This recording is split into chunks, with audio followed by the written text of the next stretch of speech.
Hello everyone, my name is Joel and welcome to Exhalo Fortis. I'm a certified personal trainer and today we're going to do yoga strength. So it's going to be a 20 to 30 minute workout that you can do at home.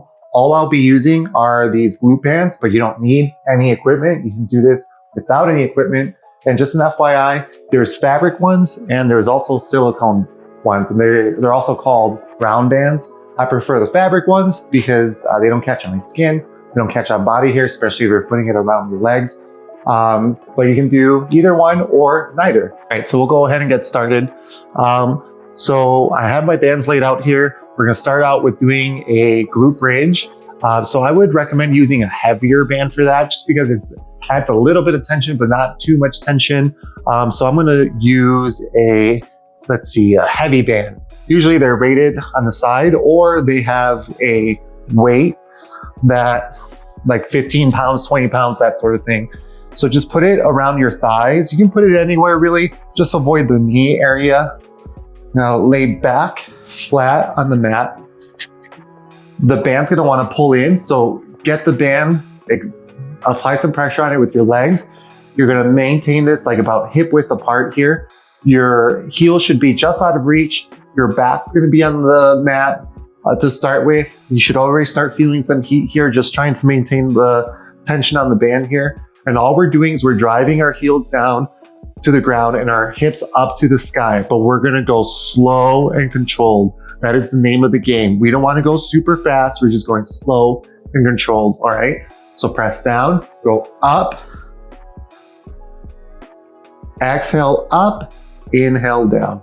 Let's do 11 more, 11, 10, 9, 8, 7, 6, 5, 4, exhale 3, inhale down, 2, 1. Good. Now we can roll up. You don't have to take the band off. We'll keep it on for now. You can put your hand on your knees and then just rock your body up here. Good. Now we're gonna keep that tension the whole time on our thighs here, and we're just gonna get up and do some cat cows. So tabletop position, starting out tabletop. So wrists below shoulders, knees below hips. And again, the band's gonna wanna close your legs. Try and maintain at least hip width apart, making it harder for your legs there, all right? Let's do just 5 cat cows. Inhale, draw your nose up to the sky, drop your belly. Exhale, press the mat away, draw your nose down to your chest. Let's do a few more. Inhale, up, this is cow. Exhale, down. Inhale up. Exhale, press the mat away. Let's do one more. Inhale, pull the mat towards you with your hands. Exhale, cat. Good. We're combining yoga and strength. That's why the resistance band is here. Pop off that resistance band. Our lower back should be a little bit warmed up here. So now we're gonna do some donkey kicks. You can certainly keep the band on. It's just a little trickier. And right now we're just gonna keep it easy and do some donkey kicks, also bent leg kickbacks. So make sure, again, tabletop position, wrists below shoulders, bring that back a little bit, knees below hips here. And all we're doing is we're kicking our heel up to the sky and engaging our core at the same time, belly button to spine. We're gonna do 12 repetitions on each side. So kick. 12, 11, 11, 10, 10, 9. Try not to dip your back so much. Try and keep it flat. Press the mat away, all right?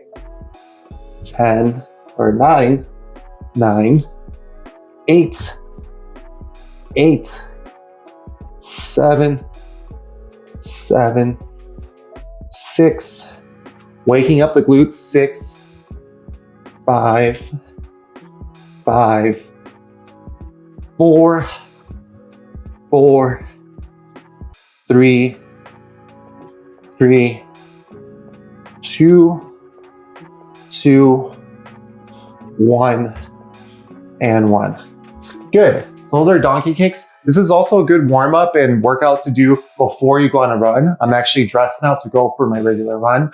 But it wakes up the glutes, which is a muscle you really want to activate when you're running. So it incorporates strength and yoga. All right. The next exercise we're going to do fire hydrant, starting at tabletop position. If this motion here, this position is too much for your wrists, you can always come out on your knuckles. So it's like I'm punching the floor. So that's always an option if you can't really have your wrists in this position for a long time. Also, you can put a blanket or a knee pad on your knees if this is too much. I'll also show you an alternative way to do this exercise. So fire hydrants, all you're doing is lifting your leg, your knee up, trying to get close to a 90-degree angle. Getting some lateral movement here. Good. Make sure you do 12 on each side, count on your own.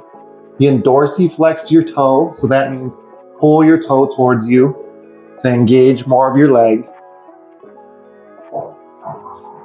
All of my PT clients will tell you that I'm a horrible counter. So make sure you're counting for yourself. Do 6 to 12 repetitions. Feel your thigh opening, your hip opening. Just do whatever feels good. Good. Once you finish your 12, go over to the other side. 12, 11, 10. Dorsiflex those feet. 9, 8, 7, 6, 5, 4, 3, 2, and 1. Great. So those were fire hydrants, and I said I'll show you an alternative. So if you can't be on your knees for too long, or if that feels like too much on your knees, even with a towel or a blanket underneath, you can always come down to your side and do clamshells. You can support your head or lay your head down, just whatever feels comfortable. Put your hand here, make you feel comfortable, and just open, close, open, close, open, close. It's a very similar movement, but this way you're not on your knees. So that's always an option. You can do that instead of the fire hydrant or in addition to. All right. So the next thing we're going to do some side steps. So we're going to stand up, and I'm going to use a light band because this is a more intense exercise, but again, feel free to challenge yourself. Use a heavier band. So what we're doing here is we are putting this band around our ankles. You can also put it up here to your thighs. Ankles is going to be a little bit more challenging, usually for most people. Just don't put it at your knee. So I'm going to do ankles here. Then carefully roll yourself up, stand up slowly. You don't want to pass out or get dizzy. If you do feel dizzy, just sit down for a minute and give yourself some time before you stand up. So we're going to stand up. Make sure our toes are straight. We're going to be in a squatting position here. Now actually move this mat out of the way so I don't trip over it. Safety first, right? And all we're doing, toes are straight, weights in our heels. We're going to ensure there's always some tension on the glute band. And we're just going to step to the side. 1, 2, 3. Little baby steps. 1, 2, 3. Good. Keep your chest up, facing forward. 1, 2, 3. 1, 2, 3.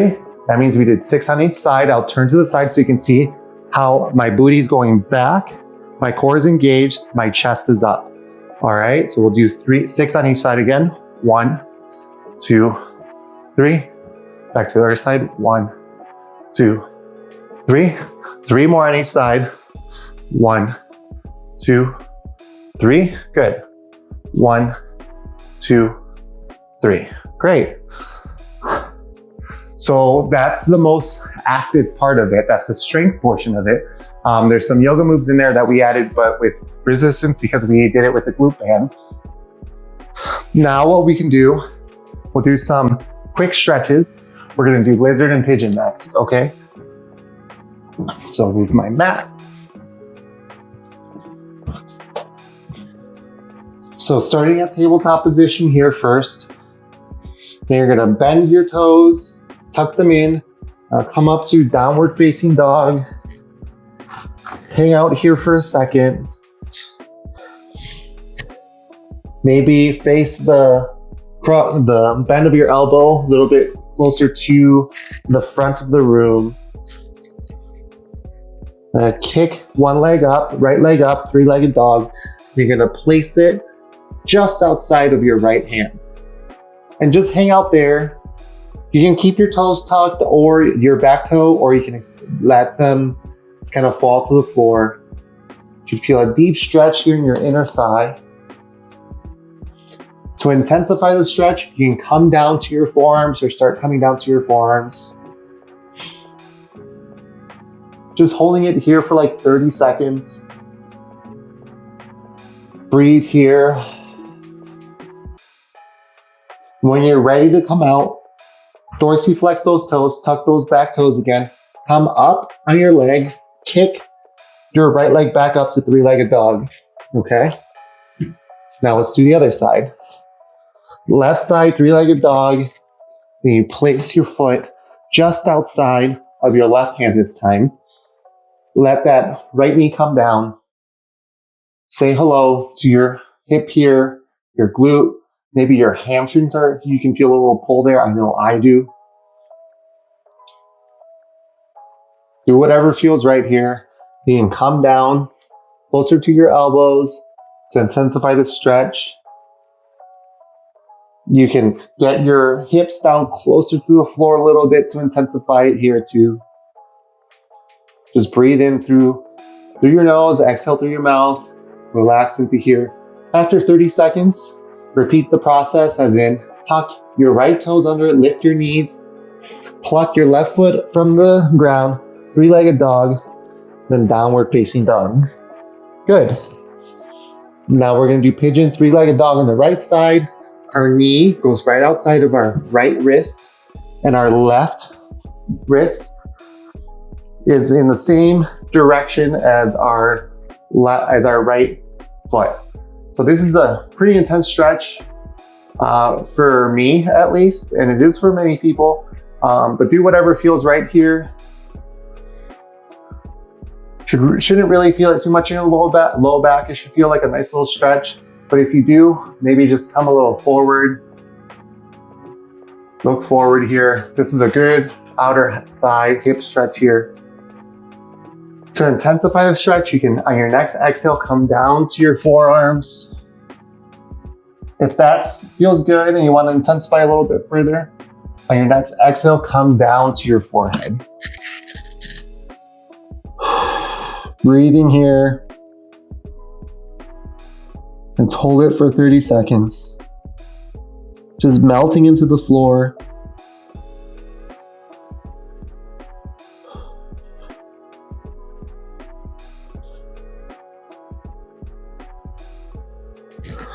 On your next inhale, start rising up to your hands.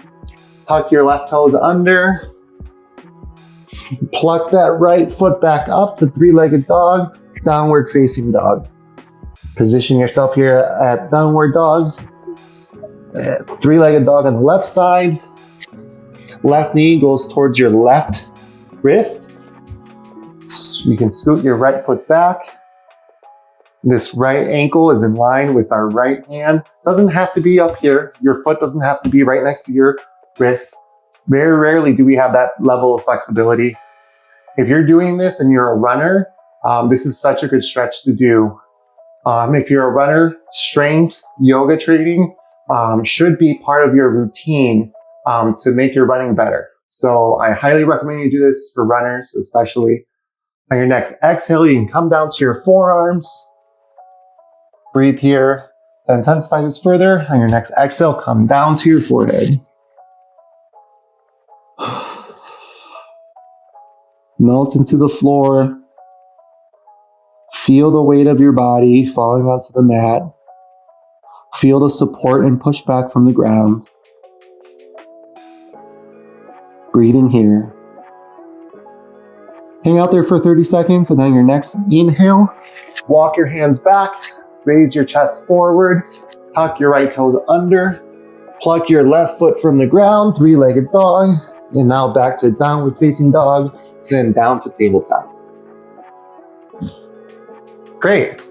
So that's it. You can do it again.